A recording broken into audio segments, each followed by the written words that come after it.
Let's just take a moment and have a look at that creamy egg. Whoa, okay, this is hands down the best scrambled eggs I know how to make. These are my miso butter scrambled eggs. Alright guys, so I know that there are a lot of like ultimate scrambled egg videos, the best scrambled egg videos. I mean, scrambled eggs, it's all over YouTube.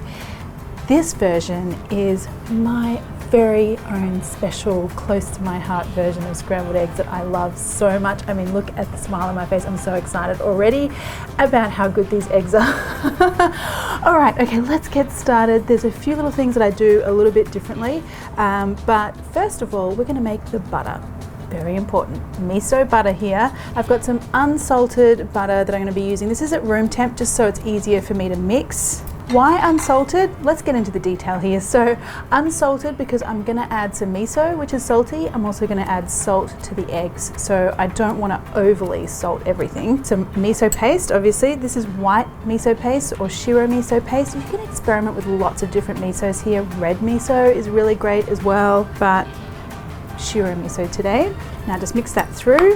Now this is way more butter than you need for this dish, but you can use it for so many things, you know, add it into a pasta, finish off a soup with it. The miso just makes it really savory and really lovely and salty and really good. So anywhere you would finish off a dish with butter, that's what you want to use this for. And just get into a little container here. Now the important part about this butter is that I need to get it really cold again before I go to use it, because at the end of our scrambled egg dish we need cold butter to arrest the cooking and create like an emulsion, creamy goodness thing. You will see. So 10 minutes in the freezer to really chill it down. Patience will be rewarded. Okay, so here we are, butter is nice and firm. Now we can get started on our eggs. So I find about 3 eggs per person is good. So I'm gonna do a 2-person today.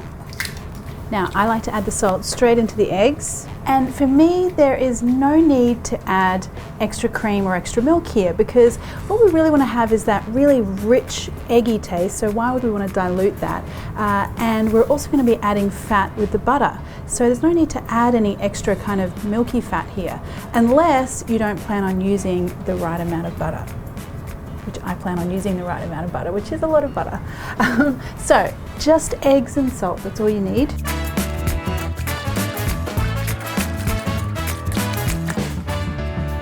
And now it's the cooking part here that's ultra important. This is where we're going to create the creaminess and the magic.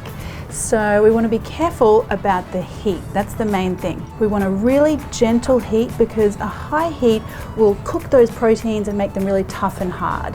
And I want soft, luxurious proteins here. So the pan should be warm, but not super hot. You should be able to put your hand in there and actually touch the bottom without it burning. Now I don't want to be responsible for burns, so just be careful when you're doing that, but it shouldn't be really hot is the moral of the story. Now add in your butter. I want a good tablespoon here, maybe a tablespoon and a half.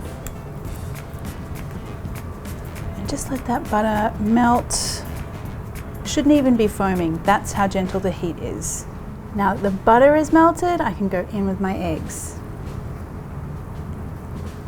And now just let them sit, leave them alone to just start to set on the bottom of the pan, about a minute or so.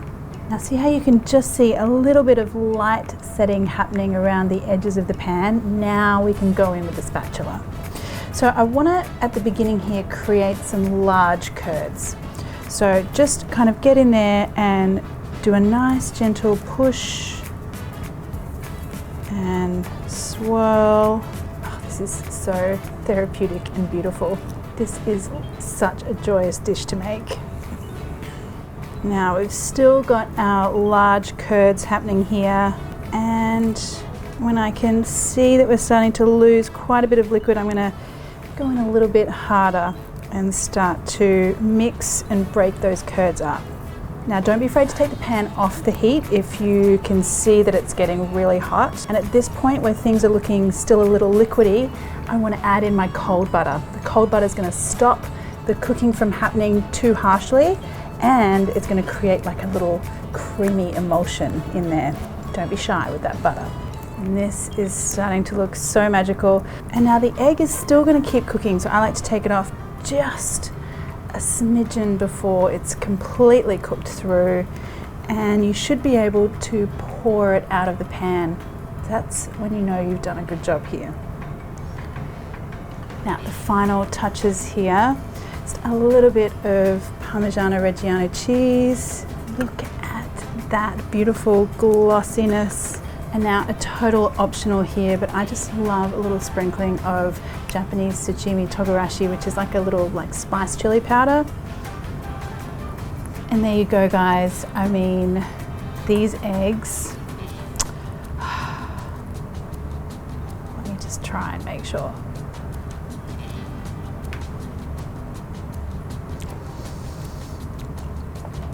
I mean, it's so ridiculous how good that is.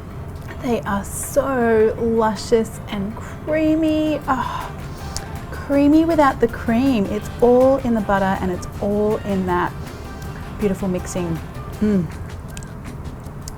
Gordon Ramsay, eat your heart out, my goodness. Let's film this again. I need to eat more.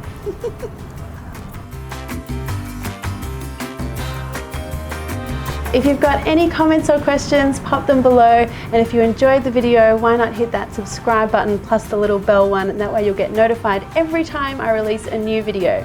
Thanks, guys.